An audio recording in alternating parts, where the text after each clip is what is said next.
Can a regular person drive an F1 car?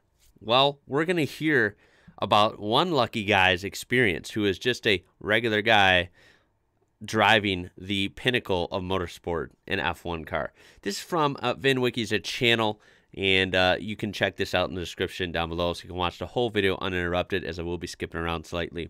Also, this is a Discord suggestion from Rhino. Here we go. Like any car guy, I absolutely love anything cars, especially motorsports, and learning about them is awesome. And I would love to drive multiple different race cars. Race cars are the ultimate form of fun compared to even road cars, right? There's nothing like a race car. But I admit, Formula One cars are the only cars I've pretty much seen that scare me a little bit. I don't know. F1 than I could have ever dreamt. And that came to a head last year when I ended up actually driving an F1 car. So this was part of a big campaign I was working on with Infinity, who sponsor of the Renault F1 team. And part of the campaign was a customer activation event where they take you to the French Grand Prix circuit and let you drive a 2012 Formula One car. Now, there are plenty of places you can go in the world that you can drive a Formula One car. And it's often the shell of a car with a Ford Mustang engine, or it's an old 1980s F1 car with 4 gears instead of 6. And you know, they're not real experiences. Right. This is as close as a normal human being could ever get to driving an F1 car without actually driving an F1 car. So it's run by the official Formula One team. You go there, you have to go through various bits of training. The car is running 15,000. There's a look at that crazy steering wheel. Well, I know they all have different wheels, I should mention. But they're all just so complicated and crazy. There's so many adjustments. Also, the problem that we kind of tend to forget when we watch this on TV or on our computers or whatever is how small these things are, right? Most race cars, even regular chassis, regular cars, conventional, I should say, not open wheel cars. Some of them are really tight inside when they're in race car trim. But then you're dealing with a straight-up Formula One car, open-wheel car.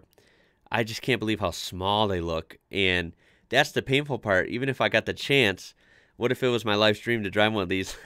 How lame if you don't fit, right? Like, I'm 6'4". I'm not obese, but I'm not, you know, thin as a rail either. So I just don't think I would fit in RPM instead of 18,000 RPM and 6 gears instead of 7. And it has ABS and traction. So they have some restrictions on there. Let me go back for you. You go there, you have to go through various bits of training. Right. The car is running 15,000 RPM instead of 18,000 RPM. Is that it? And 6 gears instead of 7. And it has ABS and traction control. Those are in place because some of the people that get to do this event can literally be people that have never driven anything except their Infinity Cube. Oh my God. So they have to put some safety parameters in place. Yeah, that one, I can't argue with them on that, even though you're like, oh, I don't need any of that stuff. No, I understand why they would do that, because, look, that car is a weapon. That car is dangerous, right? Hella dangerous. It's super, probably beyond what most people can comprehend as fast. Whatever their definition of fast is, they can times it by 3, times it by 5 for a Formula One car. The thought of a regular person in there is interesting to see how they would do, but it's also frightening, right? But what I love is that they can dial in and dial out those, you know, sort of controls depending on the driver's ability. So throughout the day, you build up to this experience by driving other single-seater open-wheel cars. You also do some laps in some, you know, ordinary road cars, even in a van. And they sort of judge you. And so when you get into the F1 car, they go, okay, this guy doesn't need any traction control, or this guy needs all the traction control. But as I say, it would probably arguably be 75 or 80% of the real deal. Right. And for me, for sure, is the closest I'm ever getting to driving an F1 car, especially given my height.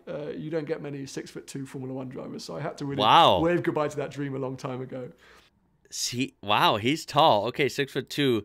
I'm surprised he even managed to get in there then. That's impressive that he can fit in there. I'm still just a little taller, 6'3" realistically. Like I said, 6'4" earlier, probably with shoes, but God, I still don't think I'd fit. But that's good that he was able to squeeze in there and so I was some laps. So nervous, but so excited because, I'll say, this has been a dream of mine since I was 5 or 6 years old. Oh, yeah. It's something which I probably thought was never actually going to happen. So I go down to France. I got the whole day. The morning is arguably the best part of the day because you get put in something called a Formula 4 car, which is a junior series, a feeder series, like Indy Lights, but turned down even further. Okay. But the cars are super fun. You're in them by yourself. You get 2 30-minute sessions. You're Oh, racing against a cool. clock. You're not really supposed to be racing other people on track, but inevitably you do. And you're on a Formula One circuit, so you are going all out. And Oh, I'm there, that's like, awesome. Back into my karting zone, like I was meant to do this. But really getting into it. And then after lunch is your F1 drive. Now you have to be Wow, clear. okay. It's 3 laps. So the main reason they do this is that after 3 laps, people tend to get cocky or too confident and start driving recklessly. Is that why they do that? I was wondering why only 3, but that kind of makes sense when you think about it. After that 3rd lap, yeah, they might be too into it, too like, oh, I got this now under my belt. And then they go 10 times harder, and not good things might happen, right? It is cool for this experience, not only that you get to drive an F1 car, I mean, hello, that's amazing, but you get to drive some other cars as well and make it a whole day out of it. You learn all the ropes, the track, the rules, and you get to try some different cars out first, get you warmed up to the track, get you in that racing mode, and then, you know, you warm up for the ultimate ride, which is the But F1. also, physically, very few people can withstand the G-forces post 3 laps. That's what scared me too. I have to explain What this would scare because me? I, as a fan, understand that F1 drivers are athletes. Most people tend to knock this and go, what do you mean they just sit there and drive a car? It's nothing about it. But you have to realize that they are going through 4 to 5G every single corner on their body, on their neck, on their arms, because the cornering speeds are so high and the braking forces are so extreme. So I knew going into the experience, the things that were going to blow me away were the acceleration. No doubt, it's a car that does 0 to 100 miles an hour in 2 seconds or 2.5 seconds. Potentially the cornering speeds, although would I really experience downforce? Because that kind of break between mechanical grip and aerodynamic grip is so slim and so far. You've got to be going like 120 miles an hour plus before you're starting to see the aerodynamics. Right. And then the braking. A lot of people have said to me, the braking is what will blow you away. And Yes. anyone who hasn't driven a race car before might not know that usually the brake pedal in a race car is like a brick wall. It's like the firmest pedal you've ever experienced in your life, and you have to stamp on it to get any. Yeah, I've been in a seat of amateur race cars, and I know what he means about the brake pedal, and also even on just supercars, like a track version of a supercar that's still street legal, but you know, sort of a race car ish. What's always blown me away on super high performance cars, a couple times I've been able to drive one, is the brakes. I think I've said that before. The brakes were like, you'd think, oh, all that horsepower and that grip, you know, that's so cool. And it was, but yeah, the brakes blew me away more than the power of the engine or anything like that. Yeah, it's crazy. When you're in a car that can brake so hard, so quickly, it's like, whoa, it really rocks your world. Any kind of like movement.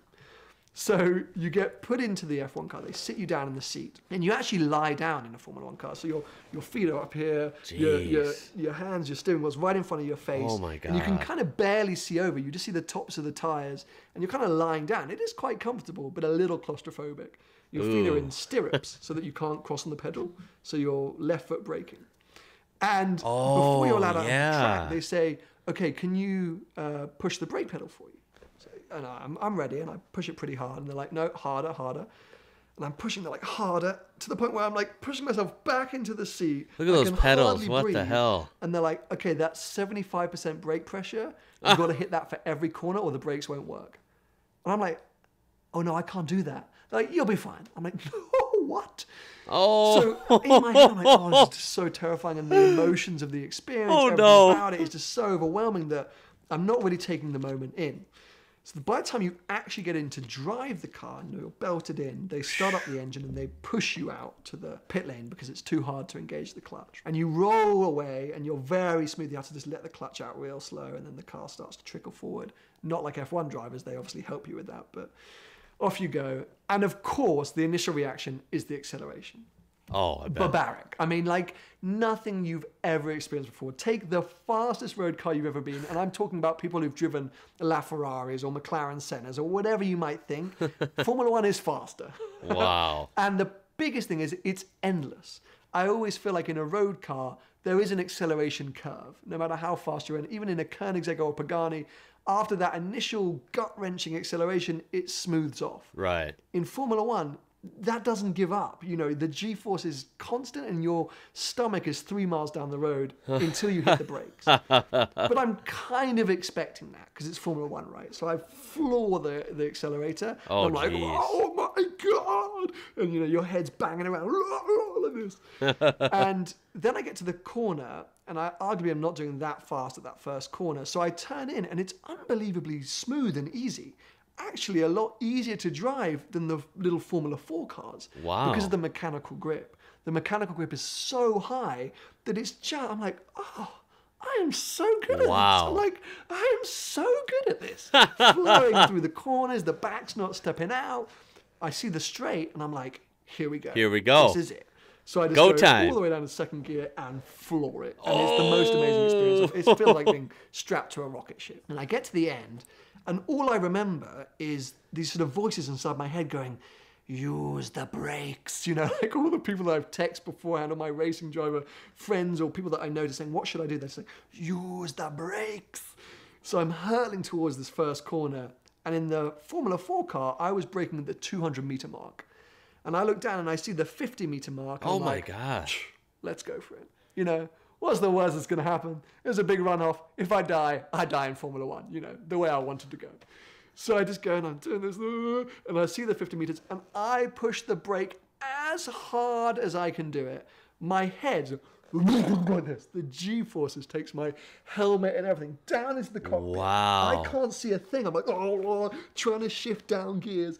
By the time I can finally lift my head up, the corner's there. So I'm like, oof, turn into the corner. The whole thing goes like this. I'm like, oof. Absolutely, like, as I say, I've never experienced anything like that, and I won't ever again. Wow. And I finally get back to the pit lane, and I get out, and the guy goes, oh, you did a great job. You hit 40% brake pressure. Well done. Oh, my God. 40? Yeah, that's pretty good for a first-timer.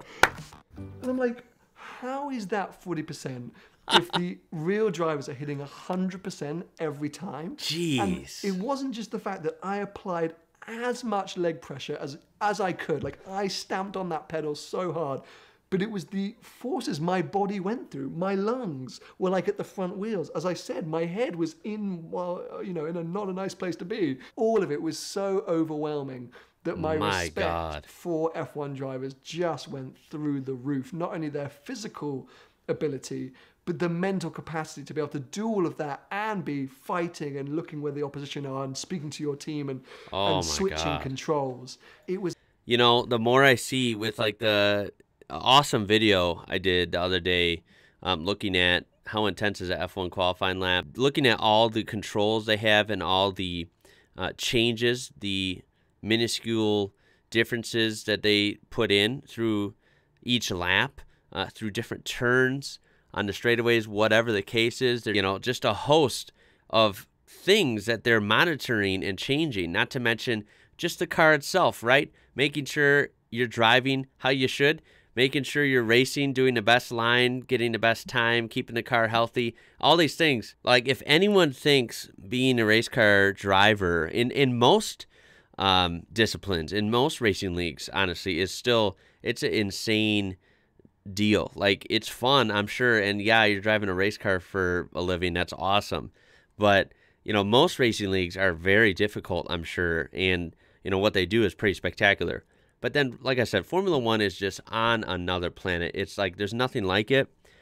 And these guys are super athletes. I've said it very recently in videos. I know other people have said it. And then other people don't get it. Like, they don't think that they're athletes, or they don't understand why, or the magnitude of the skill they have. It is just unbelievable. Unbelievable. And like I said, Formula One's the first time I feel like it really kind of humbled me.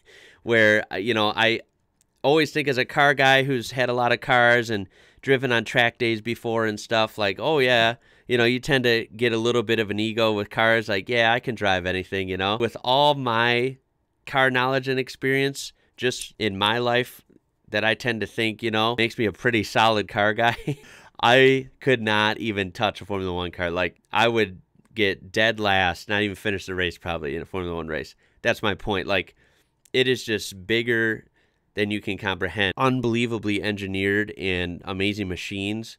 And obviously, it's still really dangerous and really difficult to drive these as hard as they can go, because these cars sound like they can take a lot.